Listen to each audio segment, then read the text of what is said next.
மாண்புமிகு பேரவைத் தலைவர் அவர்களே, மக்களே மக்களுக்காக மக்களால் நடத்தும் ஆட்சி மக்களாட்சி என்றார் அமெரிக்க முன்னாள் குடியரசுத் தலைவர் திரு ஆப்ரஹாம் லிங்கன். இன்றைக்கு அமைந்துள்ள மக்களாட்சி மலர்வதற்கு மக்களிடம் உள்ள பெரும் எதிர்பார்ப்பு, அவர்களுடைய எதிர்பார்ப்புகளை இப்பேரவையின் கவனத்திற்கு கொண்டு வந்து அதனை செயல்படுத்துவதற்கான திட்டங்களை, சட்டங்களை அமல்படுத்த வேண்டிய பொறுப்பு இப்பேரவைக்கு உள்ளது. அதிகமான மக்கள் அதிக நன்மைகளை இந்த ஆட்சி காலத்தில் நன்மை பெற்றுள்ளார்கள் என்கிற வகையில் நம்முடைய செயல்பாடுகள் அமைய வேண்டும். இங்கே அனைவரும் சமம்.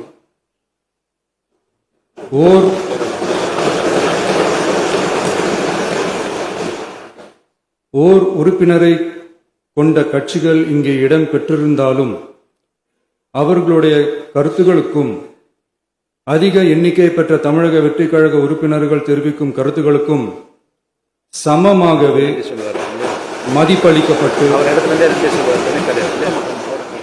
நல்லவை ஏற்கப்பட்டு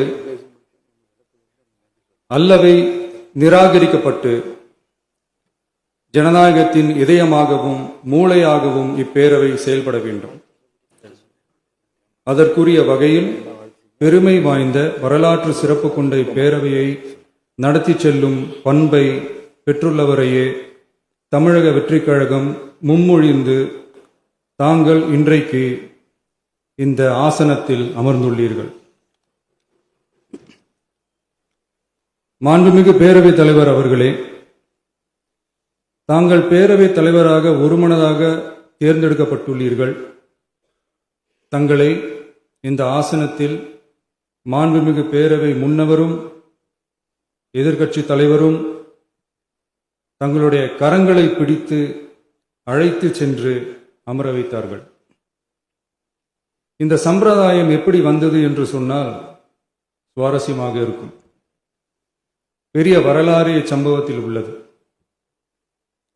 இங்கிலாந்து நாட்டில் உள்ள பாராளுமன்ற நடைமுறைகளை போன்றதே நம்முடைய பாராளுமன்ற நடைமுறைகளும். மன்னராட்சி இருந்த காலத்திலேயே அங்க பாராளுமன்றம் இயங்கியுள்ளது. அக்காலத்தில் அனைத்து அதிகாரங்களையும் பெற்ற மன்னரும் இருந்தார், பாராளுமன்றமும் இயங்கியது. அங்கே மன்னர் ஒரு பணியை செய்ய வேண்டும் என்று விரும்புவார், பாராளுமன்றம் அவருடைய விருப்பத்தை பெரும்பாலும் நிராகரிக்கும். மன்னர் விரும்பிய காரியத்தை பாராளுமன்றம் நிராகரித்து விட்டது என்கிற செய்தியை மன்னருக்கு சொல்ல வேண்டியவர் பாராளுமன்ற தலைவர், ஸ்பீக்கர் என்பார்கள். பாராளுமன்றத்தின் கருத்தை மன்னரிடம் சொல்ல வேண்டியவர் ஸ்பீக்கர். அதற்கு துணிவு வேண்டும்.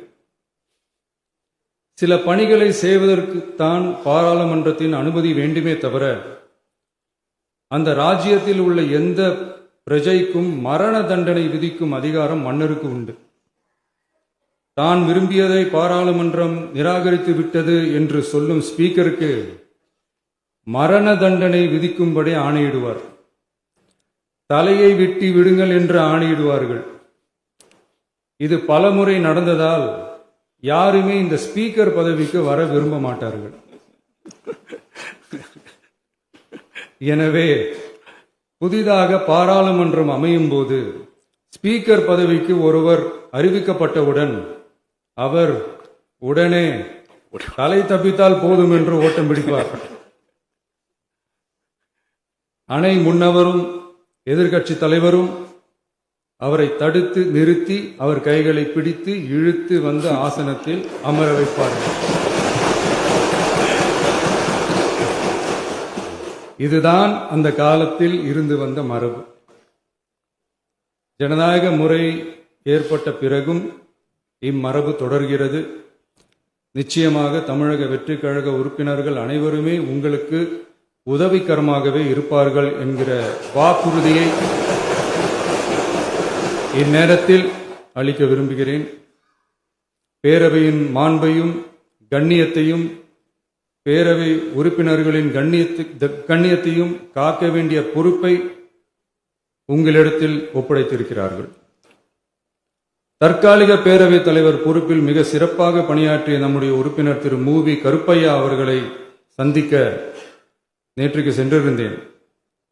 அங்கே முந்தைய பேரவைத் தலைவர்கள் படங்களை கண்ணுற்ற போது, அவர்களை பற்றி அறிந்த போது உண்மையிலே எனக்கு பெருமிதம் தந்தது.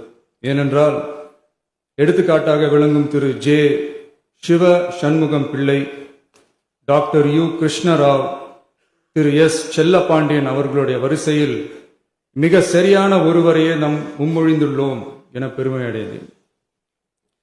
அதே போன்றுதான் நம்முடைய பேரவை துணைத் தலைவர் அவர்களும், நீங்கள் இருவருமே மிக சாதாரண குடும்பத்தில் பிறந்து மக்கள் பணியாற்ற வேண்டும் என்கிற அவாவில் செயல்பட்டு வந்தவர்கள். குணம் நாடி குற்றமும் நாடி அவற்றுள் மிகை நாடி மிக்க கொளல் எனும் வள்ளுவரின் வாய்மொழிக்கேற்ப சட்டமன்ற நடவடிக்கைகள் சீராக, செம்மையாக, அமைதியாக நடைபெறும் வகையிலும் சட்டமன்ற ஜனநாயக பண்புகள், நெறிமுறைகள் பேணி பாதுகாக்கப்படும் வகையிலும் இந்த அவைக்கு பேரவைத் தலைவரும் பேரவை துணைத் தலைவரும் பெருமை சேர்ப்பீர்கள் எனும் நம்பிக்கை எனக்கு உண்டு. அரசியலுக்கு அப்பாற்பட்டு மனிதர்களை மதிக்கும் நல்ல பண்புகள் நிலைநாட்டப்பட வேண்டும். தமிழ் பண்பாடு போற்றப்பட வேண்டும். அவையின் மரபும் மாட்சிமையும் மதிப்பும் காக்கப்பட வேண்டும் என்ற நல்லெண்ணத்தின் அடிப்படையில் அந்த பதவி ஏற்றுள்ள தங்கள் இருவராலும் காப்பாற்றப்படும் என்னும் நம்பிக்கையை மீண்டும் தெரிவித்து என் உரையை நிறைவு செய்கிறேன். நன்றி, வணக்கம். மாண்புமிகு